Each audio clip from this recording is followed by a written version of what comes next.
రామ మందిరం ఎన్నో ఏళ్ల కోర్టు కేసు తర్వాత తయారవుతుంది. ఏకపత్ని వ్రతుడు, గొప్ప ధనుర్ధారి, దశరథుని సుతుడైన శ్రీరాముడి జన్మస్థలం అయోధ్య. ఈరోజు ఆ రామ మందిరం యొక్క గొప్పతనాన్ని తెలుసుకుందాం. Welcome to my channel.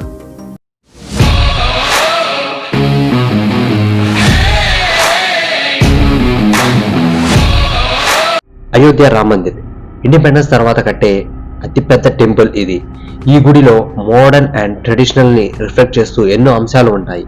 ఈ వీడియోలో మనం అసలు ఈ గుడిని ఎలా కట్టారు, మామూలు గుడికి ఆర్ బిల్డింగ్ కి ఈ రామ మందిరంకి తేడా ఏంటి, ఎందుకు అంత ఖర్చు పెట్టి కట్టారు, ఏమేమి స్పెసిఫికేషన్ తో కడుతున్నారో ఈ వీడియోలో తెలుసుకుందాం. ముందుగా ఈ వీడియోని అసలు ఎక్కడ స్కిప్ చేయకుండా చూడండి. స్కిప్ చేయకుండా చూస్తే మీకు ఇది ఎంతో ఇన్ఫర్మేటివ్ గా అనిపిస్తుంది.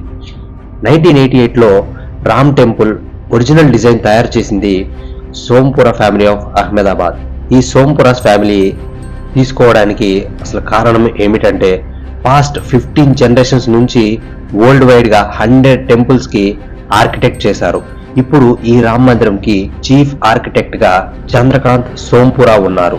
మందిరంలో గర్భగృహ మధ్యలో 5 మండపాలు ఉన్నాయి.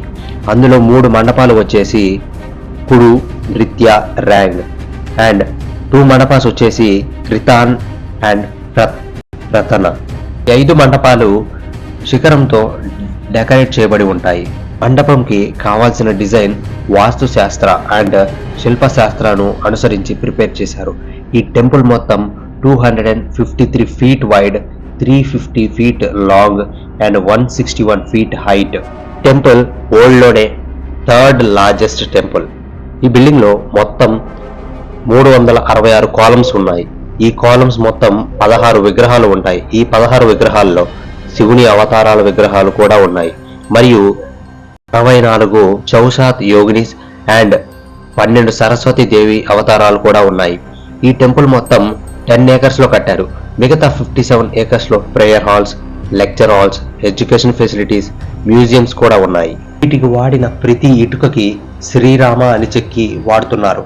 అండ్ ఇక్కడ ఐరన్ అస్సలు వాడటం లేదు. మామూలుగా ఎక్కడ కట్టే గుడికైనా ఐరన్ తప్పనిసరిగా వాడతాము, కానీ ఇది 1000 ఏళ్ళైనా చెక్కు చెదరకుండా ఉండటానికి కేవలం రాయిని, కాపర్ని మాత్రమే యూజ్ చేస్తున్నారు. అండ్ ఇనాగరేషన్ కోసం థాయిలాండ్ సాయిల్ మరియు అక్కడ నుంచి 2 రివర్స్ నుండి వాటర్తో గౌరవింపబడుతుంది. అంతేకాదు ఈ గుడి కింద ఒక టైం క్యాప్సూల్ని కూడా పెట్టబోతున్నారు. మన పురాణాలు అన్నిటికి సంబంధించి రాసిపెట్టి కింద దాచిపెడతారు. దీని ఉద్దేశం ఏమిటంటే, మన పురాణాలు ఎప్పటికైనా మరుగున పడిపోవచ్చు, కొంతమందికి తెలియకుండా పోవచ్చు. అలాంటి వారికి తెలపడానికే ఈ టైం క్యాప్సూల్లో పెట్టి కింద దాపెడుతున్నారు. ఈ రామ్ మందిర్ ఇనాగరేషన్ వచ్చేసి జనవరి 22న జరుగుతుంది. అండ్ ఆ రోజు ప్రతి ఒక్కరూ దీపావళి జరుపుకోవాలని నరేంద్ర మోడీ గారు విన్నవించుకున్నారు. రామ్ మందిర్ కి భూమి పూజ సెరమనీ 5th ఆగస్ట్ 2020లో జరిగింది. ఈ పూజ మొత్తం 3 రోజులు జరిగింది. పూజలో 40 కేజీల వెండి బ్రిక్ ని పిఎం మోడీ భూమిలో ఉంచారు. ఆ భూమి పూజ కోసం వేరే రిలీజియస్ ప్లేసెస్ నుంచి పవిత్రమైన నీటిని, అంటే త్రివేణి సంగమం ఆఫ్ రివర్స్ అయిన Ganga, Yamuna, Saraswati, Prayagraj and 4 pilgrimages locations నుంచి సాయిల్ తీసుకొచ్చారు. ఆ మందిరానికి ఉండే ద్వారాలు 100 kgs ఆఫ్ గోల్డ్ తో చేయబడ్డాయి. అంతేకాదు మొన్న 18న 108 అడుగుల అగరబత్తిని కూడా వెలిగించారు.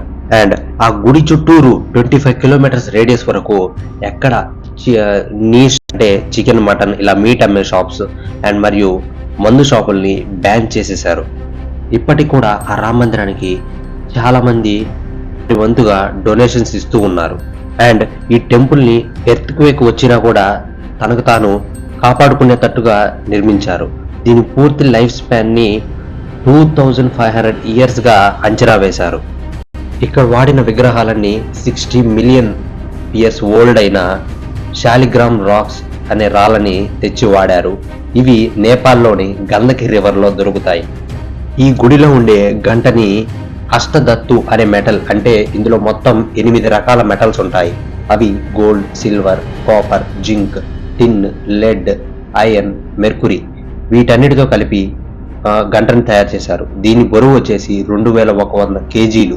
అండ్ దీని సౌండ్ వచ్చేసి 15 కిలోమీటర్స్ రేడియస్ వరకు విస్తరిస్తుందంట.